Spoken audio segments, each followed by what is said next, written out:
Isang mapagpalang hapon sa bawat isa po sa atin. Muli ko kayo binabati sa pangalan ng ating Panginoong Kristo sa hapon po ito. At naway makinabang po tayo muli sa mensahe na kanyang ihahayag sa ating kalagitnaan. At maraming salamat. Ating muling balikan ang ating Biblia sa aklat ni Isaiah chapter 43 verse 18 to 19. Muli po nating basahin ang text pong ito. 43 ng Isaiah verse 18 to 19 at sinasabi po dito, ito ang sabi niya, ilibing mo na sa limot at huwag nang alalahanin pa ang mga nangyari noong unang panahon. Masdan mo, ako'y gagawa ng isang bagong bagay. Ito'y nagaganap na. Hindi mo pa ba makita? Gagawa ako ng isang daanan sa gitna ng disyerto at magkaroon ng ilog sa lugar na ito. Manalangin po tayo. Muli o Diyos, kami po ay nagpapasalamat sa pagkakataon po ito. Salamat sa salita mo na aming natunghayan sa hapon po ito. Limos po muli namin ang tulong ng banal na Espiritu na pagpalain ang aming pandinig, lalo na po Diyos sa mga makikinig sa oras po ito. Maraming salamat. Ito po aming dalangin sa pangalan po ng aming Panginoon Kristo. Amen. Ang bagong taon ay siyang daan minsan para balikan po natin ang mga bagay na nangyayari sa ating mga buhay. Ang iba ay binabalikan po ito na merong gratitude o pasasalamat.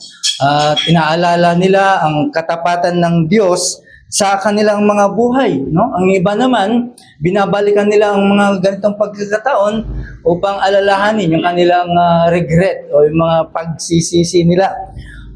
Minsan, inaalala nila yung kanilang failures o mga pagkakamali, yung nawala sa kanila, at of course, yung mga oportunidad na kanilang nakaligtaan. So, either ito ay matamis na alaala o masakit man ito, pero ito ay magbibigay po sa atin ng instruction o maaring ito ay magbigay po sa atin para tayo ay makulong sa ganitong pagkakataon. At sa hapong pong ito, ang Israel, ang mga tao ng Israel ay dito sila napako in a moment, no? This moment of time, sila po ay napako. Ito yung mga tao na kung saan sila ay na-redeem, sila ay tinubos, pero makikita mo sa kanila ay diskurahi ang kanilang mga buhay. Tinubos minsan, right? Delivers once, but now they are displaced. No? Hindi malaman kung saan sila tutungo. Naalala nila kung ano yung ginawa ng Diyos, pero sila ay merong struggle. Hindi nila mapanatili yung kanilang paniniwala sa Diyos na muli ang Diyos ay gagawa ng mga bagong bagay o pamamaraan. Ganon ang katatayuan ng mga tao ng Israel. Kaya dito sa text pong ito ay salita ng Diyos kung saan ay may sa puso po natin sa hapong pong ito. Alam po natin na ang Diyos ay hindi niya dinideny ang mga nakaraan ng Israel. But ito ay pinayagan niya para lang may pamuhay po nila. So, ibig lang sabihin, nais ng Diyos na kanyang i-redirect ang kanilang pananampalataya. Ayaw ng Diyos ng kanilang pananampalataya ay magkaroon ng muling pagbabalik. Ang pananampalataya kasi, it's either backward or forward. Ayaw niya yung mayroong tinatawag na nostalgia, na ibig lang sabihin, yung alalahanin ang mga nakaraan. Diba? Diyan tayo magaling. Gusto natin balik tanaw, no? Tatanawin po natin yung mga bagay na nangyayari. Pero ayaw ng Diyos po yan. Gusto ng Diyos ay tayo ay humakbang. We have to move forward. Diba?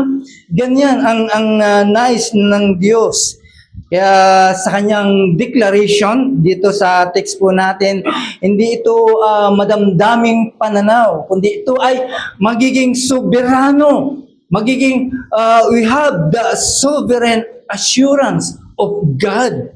Ayaw ng Diyos na para bang magkaroon tayo ng baliktaraw, buti pa nung araw ay ganito ako, ganyan. Hindi. Gusto ng Diyos ay magkaroon po tayo ng forward in hope.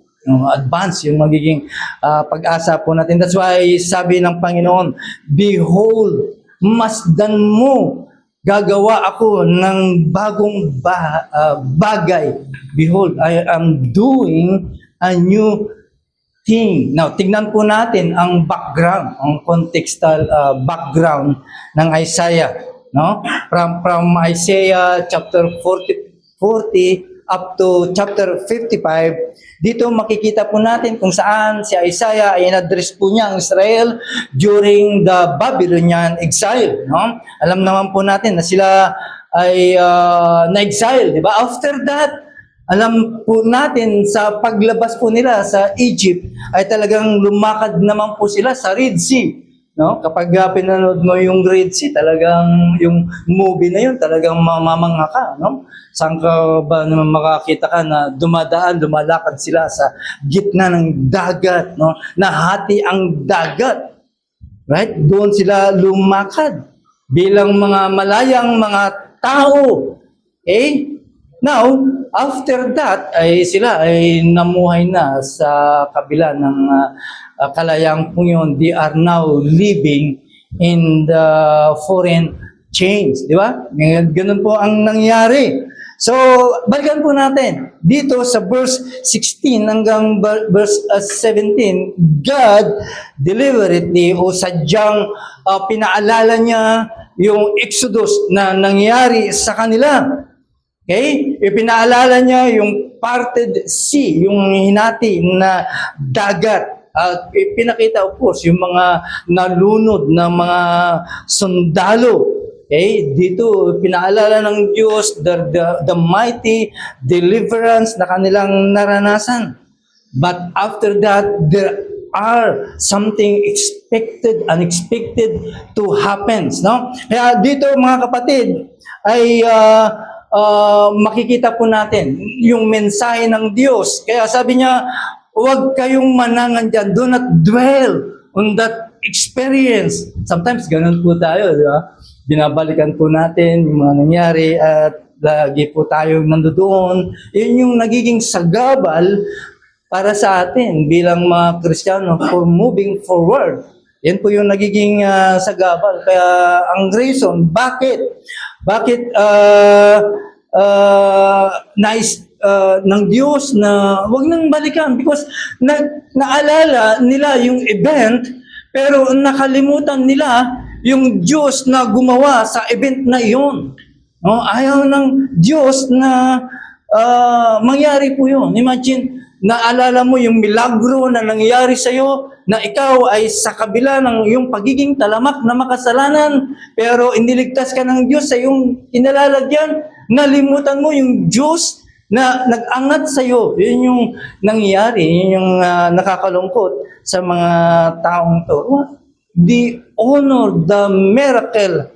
Pero nagkaroon sila ng doubt sa gumagawa ng milagrong pong yun. Yun yung nakakalungkot sa ganong pagyayari. Kaya dito natin titignan. In verse 18 sa ating text, there is a prohibition. Ibig sabihin, ipinagbabawal ng Diyos. Sabi doon, do not be paralyzed. Huwag kang maparalyze sa ganong pangyayari. No? Do not be paralyzed for the past. Kasi natenga, no? Na kumbaga sa ay nagkaroon ng hindrances sa lalo pang lumago dapat pero natenga ang kanilang paglago o pag-usad bilang mga bayan ng Israel o bilang mga Kristiyano. Kaya nga sabi po dito sa ating text, remember not the former things nor consider the things of old. No? Sa unang banda, kung ating titignan, ay this is a shocking command. Shocking command. Why? Because alam naman po natin dito sa scripture, no? Lahat ay sinasabi po dito that we have to repeated o paulit-ulit na ating alalahanin, di ba? Utos ng Diyos, God's people to remember the Passover. At yan yung ginagawa po natin lagi every Sunday. No? We recall the Passover, we remember the Passover, di ba? Kumbaga sa contradict sa sinasabi po ng Diyos.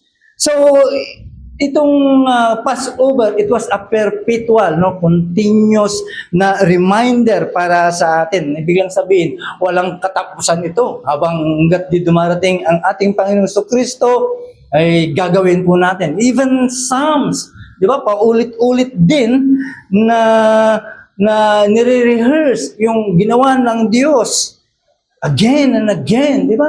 So, ano ang mensahe? Ano ang ibig sabihin nito? Alam nyo, ang issue dito, hindi yung memorya. This is not the issue of memory, kundi yung misplaced na fixation. Ibig sabihin yung pagka-perme, no, ng mga tao sa pag-aalala sa ginawa ng Diyos. Okay? Imagine, this is not a denial ng ginawa ng Diyos sa mga nakaraan. Ibig sabihin, hindi ito i-deny natin yung ginawa ng Diyos ng mga nakaraan. At hindi rin to contradiction sa kanyang sarili. So bakit ganito ang sinasabi ng Diyos? Why? Because He wants to correct His people. Nais niyang turuan ang mga kanyang mga tao at ganun din po sa atin mga kapatid. Kaya itong mga taong ito talagang naalala nila a lot of selective memory, and of course, even a sentimental value. Ganun sila. Ganun din po tayo. Okay? Naalala nila yung ginawa ng Diyos, but they doubtedly, nagkakaroon sila ng doubt sa kanilang Diyos na pwede pa rin niyang gawin yung mga bagay na nangyari nung nakaraan. Di ba? Pero nagdududa po sila. No? Nagdududa po sila na baka hindi na gawin. Pero sabi ni John Calvin, nung saan inobserbahan po niya ang mga taong to, sabi niya, itong mga taong to, nililimitahan nila ang kapangyarihan ng Diyos. Natingga sila sa mga nakaraan.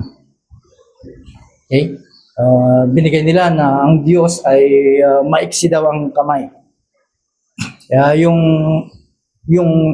memories na yon ay nagiging kisame na lang para maharangan, instead na gawin nila yung mga bagay na yon ay magiging pundasyon, di ba? Kapag yun ang ginawa mong pundasyon, of course, magpapatuloy ka na ganito pala ang Diyos sa kanyang mga ginagawa. Even kahit ito ay nakaraan, still gagawa pa rin ang Diyos kasi nandun ka sa pundasyon na alam mo, yan yung karakter ng Diyos. Diba? Yan yung kanyang karakter na kaya niyang gawin ang mga bagay na ito. Pero tandaan po natin, God's former works were never meant to replace present trust. No, hindi pwede na yung mga ginawa ng Diyos ay para mapalitan yung ating pang-inaharap na pagtitiwala sa Diyos. Di ba? Dapat yun ang magiging pundasyon para magpatuloy yung ating pagtitiwala sa Diyos.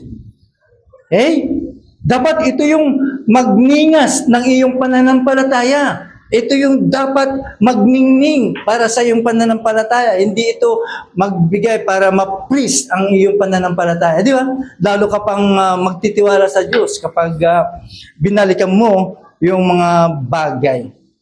Tandaan po natin mga kapatid, yung nakaraang biyaya ng Diyos, yung nakaraang habag ng Diyos, kung saan kinahabagan ka para makita mo na ikaw ay isang makasalanan, kailangan mo si Kristo para ikaw ay hindi mapahamak.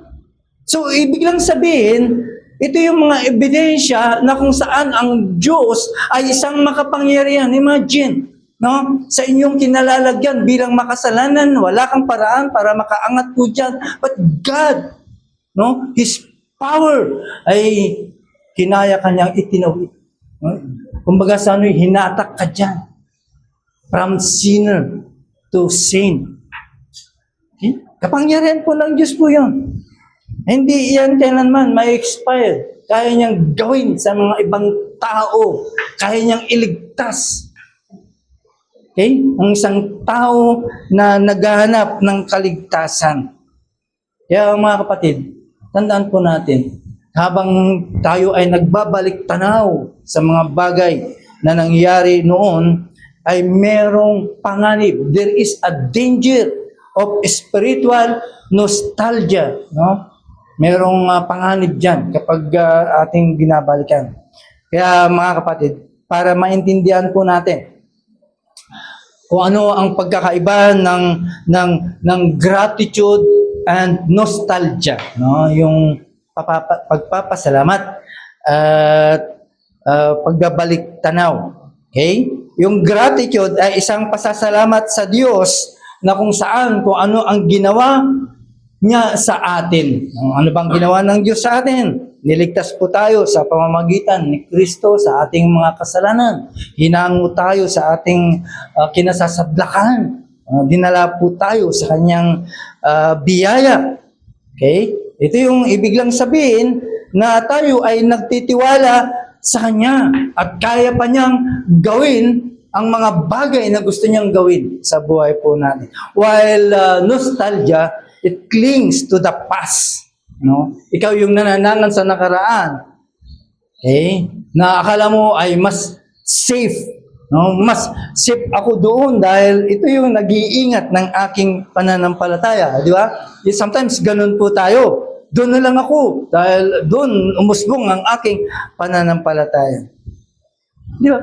Tandaan po natin, ang mga Israeling pong ito, they talk about Red Sea, no? Pero they fail na hindi nila nakita yung Diyos, okay? Na kung saan, now, doon sa kanila ay gumagawa ng Diyos ng kalsada doon sa gitna ng wilderness, sa ilang, imagine. Okay, nakapunta na ba kayo sa ilang sa wilderness? Ako nakita ko na sa Saudi, no? Talagang tawag ito, wala kang makitang mga tanim.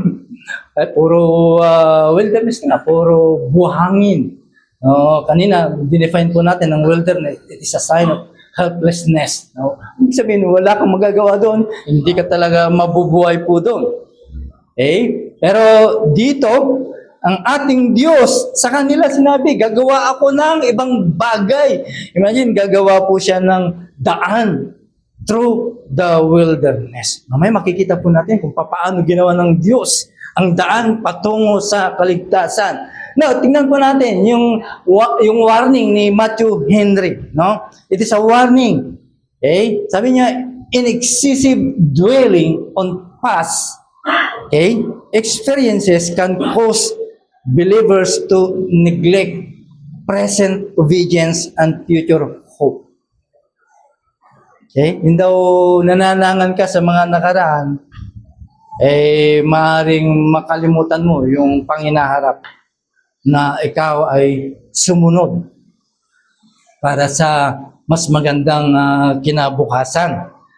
So, ang Diyos, para hindi matingga ang kanyang mga tao, He interrupts. No?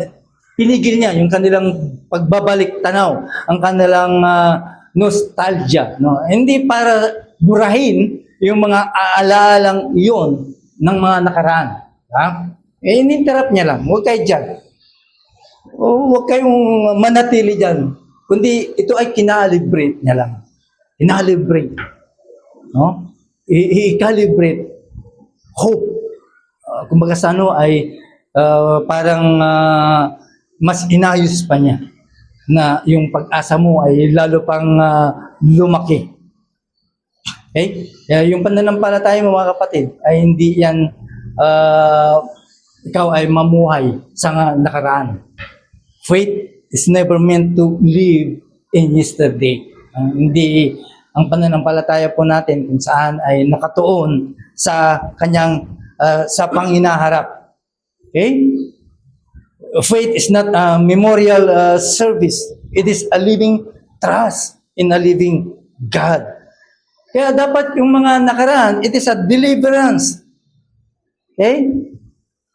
Para sa atin, bilang mga Kristiyano, dapat yun ay maalis po tayo doon. Bagamat hindi yun mapapalitan. Hindi yun mapapalitan ng pagdedepende po natin sa Diyos. Right? Ganun po yun. Ang plano ng Diyos. Now, in verse 19, mayroong proklamasyon ang Diyos po dito. Anong sabi niya? Masdan mo.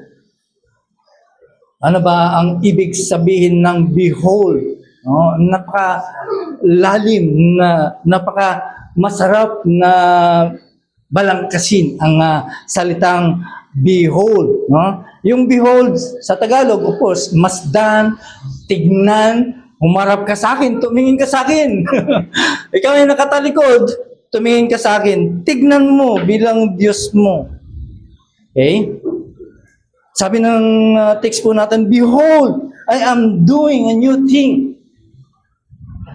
Okay? Now it springs forth. Hindi mo ba ito mapiperceive? Hindi mo ba ito makikita? Mga kapatid, hindi ito reaction sa kahinaan ng mga Israels. Okay? Hindi ito salita para sila ay mahina, kundi ito ay deklarasyon ng Diyos. Initiative ng Diyos po ito. Gawa ito ng Diyos. Siya nagsabi na ako ay gagawa ng mga bagay. So it means, behold, it means a call to faith. No? Panawagan po ito para sa isang pagtitiwala. Okay? Punong-puno ito ng attention. Kaya nga pag ikaw ay sinabihan ng behold, ibig lang sabihin, tumingin ka. Ibigay mo sa akin yung attention mo sa akin dahil maganda at malaki ang ibibigay at sasabihin ko sa iyo, di ba? Kapag sinabing behold, ibig lang sabihin, lahat ay nakatingin doon. Titignan ko nga kung ano ang gagawin ng Diyos. Okay? Yung behold sa salitang tawag ito? Ay yung salita na binabanggit natin lagi na. Every word. Okay? The word behold, heni. Okay? It is a divine summon. Panawagan po ito ng sangkalangitan. Okay? Panawagan ito sa bawat isa po sa atin dahil ang sinasabi ng Diyos, okay? Stop, no? Stop looking. Huwag kang titingin sa likod. Stop looking back. Okay? Look here. Tumingin ka sa akin. Ang problema ng mga taong ito, hindi sa Diyos na kung saan ay inactive. Kaya kala kasi nila, nasaan ang Diyos? Di ba? Minsan, nasaan ang Diyos? Kaaway ko ang Diyos. That's not the problem. Okay? Kundi sila ay spiritually inattentive. Hindi sila talaga attentive sa kanilang kalalagayan bilang mga tao ng Diyos. Diba? Sometimes ganun po tayo. We are inactive. We are spiritually inattentive. Yun yung problema sa atin. Walang problema ang Diyos. Okay? Kung inakala mo, hindi naririnig ng Diyos ang mga sinasabi mo, hindi nakikita ng Diyos ang sinasabi, no. Ikaw, tayo ang may problema because we are spiritually inattentive. Yung sinabi ng Diyos na I am doing, no? It is a present, ongoing action of God. Ibig sabihin, ginagawa ng Diyos harap-harapan sa iyo. It is an ongoing action. Na ibig lang sabihin, God is already at work. Gumagawa ang Diyos sa iyong harapan, sa iyong buhay. Nandito ka, hindi aksidente na nandito ka. There is a purpose for you. Marinig mo ang salita ng Diyos, salita ng kaligtasan, mensahe ng magandang ibanghilyo. Dinala ka ng Diyos. Right? Hindi po yan aksidente. Iniloob ng Diyos po yan. Kaya gumikilos ang Diyos. Kahit hindi mo siya nakikita in full, pero nandiyan ang Diyos. Kumikilos po siya para sa iyo. Mga kapatid, ito ay isang vital truth. It reveals a vital truth.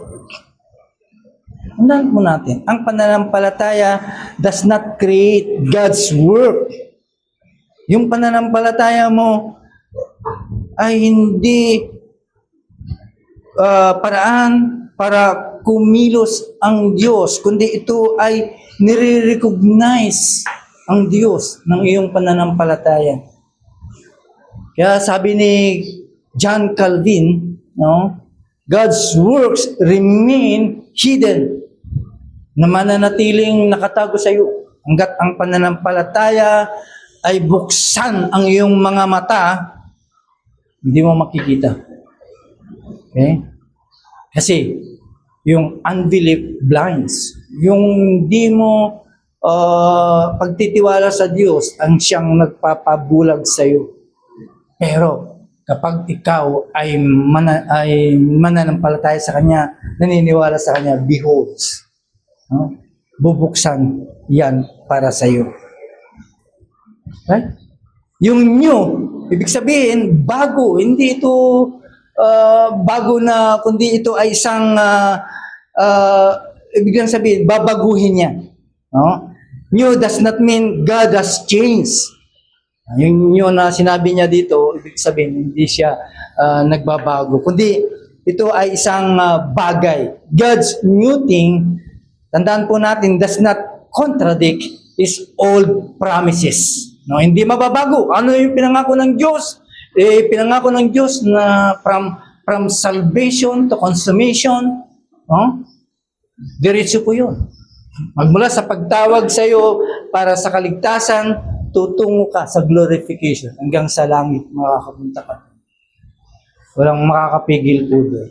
As long na ang pananampalataya mo ay genuine o ang pagkakilala mo kay Kristo bilang tagapagligtas, genuine, dadalhin ka.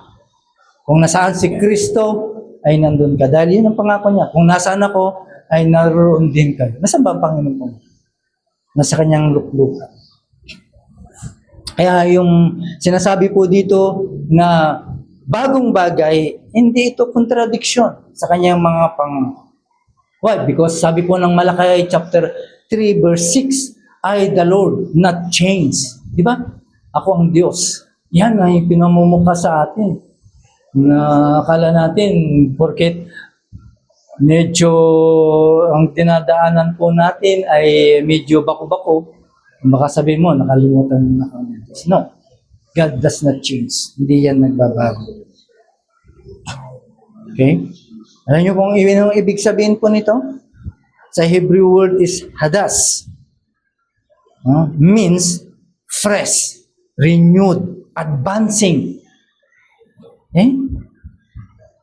So ibig lang sabihin, itong mga Israel pong ito, from exile, okay, sa kanilang exile, ay makikita po natin, no? Binanggit po natin po doon that Isaiah is pointing beyond Babylon.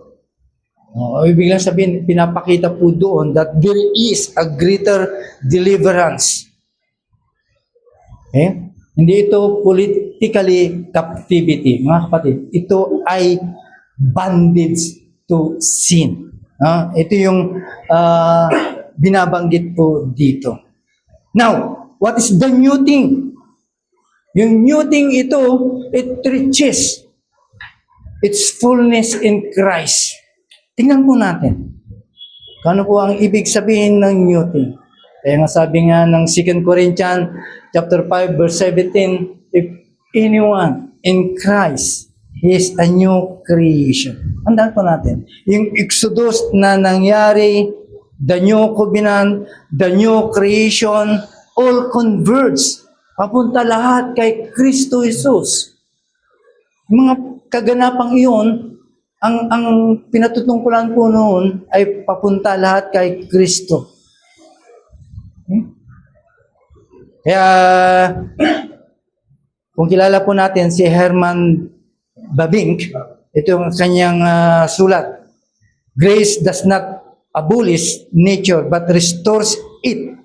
And redemption does not destroy history but fulfills it. Kaya tama yung sinabi ni Brother Diyos kanina na lahat i-restore. Even those animals, those things na sinagasaan ng kasalanan, lahat po yun ay ma-restore. Okay? Kaya yung ginagawa ng Diyos sa ating sa harapan does not abandon the old, but it consummates. Ibig sabihin, magkakaroon ito ng kaganapan. Okay? Tandaan po natin mga kapatid. There is a new covenant. Ano yung covenant? New covenant. There is a new old covenant. Now, the new covenant is about the grace after guilt. Biyaya pagkatapos ng tayo ay isang makasalanan. Tandaan po natin, itong pagkakulong o pagka-exile ng mga Israeli o Israel ay pinapakita po dito yung kanilang inability to remain faithful. Biglang sabihin, yung kanilang pagka-exile, na-expose o nire-reveal lamang yung kanilang walang kakayanan para sila ay magiging tapat sa Diyos. Pero dito sa New Covenant ay sinagot. No? Their failures, okay?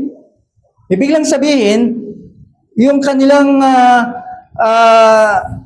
walang katapatan sa Diyos, but in New Covenant answers all that failures.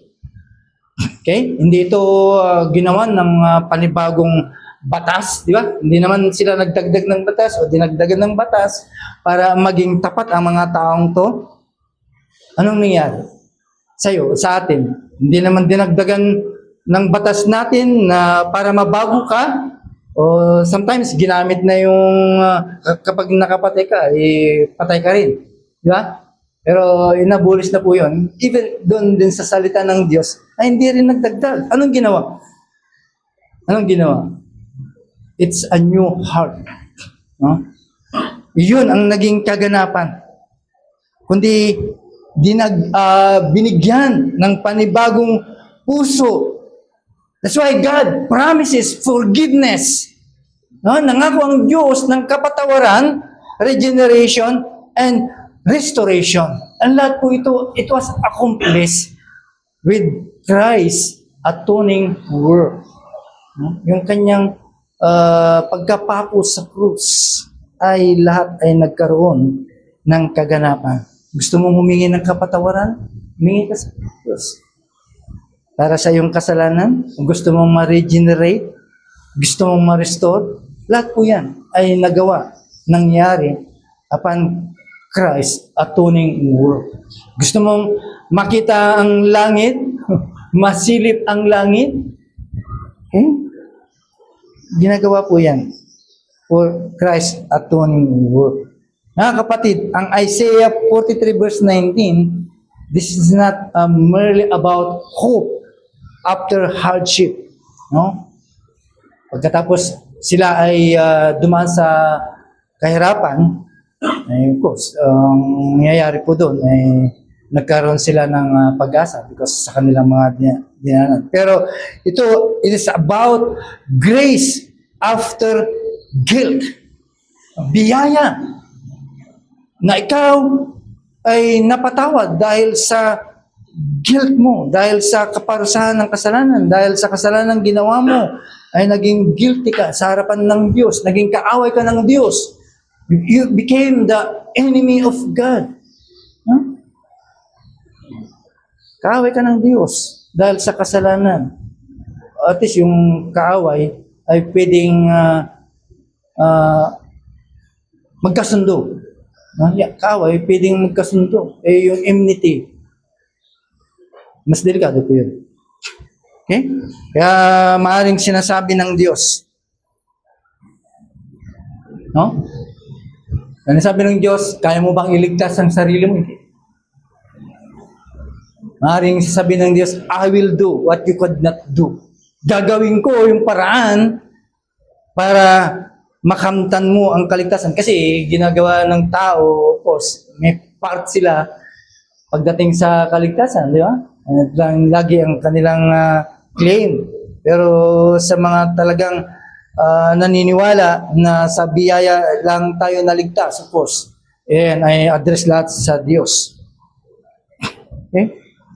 So, maaring sasabihin ng Diyos, I will do what you could never do. I will save in a way that magnifies my glory. Siya ang gagawa ng paraan, ng daan para ikaw ay maligtas. Kaya dito sa verse 19, makikita po natin yung kapangyarihan ng Diyos. He will make a way in the desert, in the wilderness. Okay? Gagawa siya ng daan na kung saan ay walang kayang gawin ng tao. In verse 19, anong sabi po niya? I will make a way in the wilderness and rivers in the desert.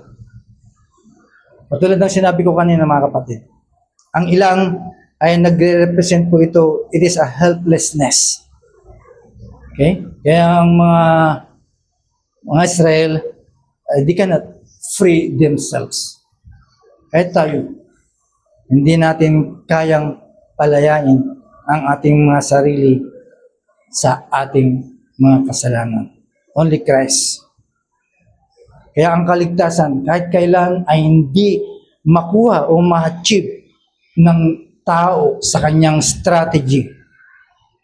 Kahit anong gawin mo o paraan para magkaroon ka ng kaligtasan, you cannot achieve by your strategy. It is only by divine intervention. Diyos lang ang makakagawa ng kaligtasan ng tao.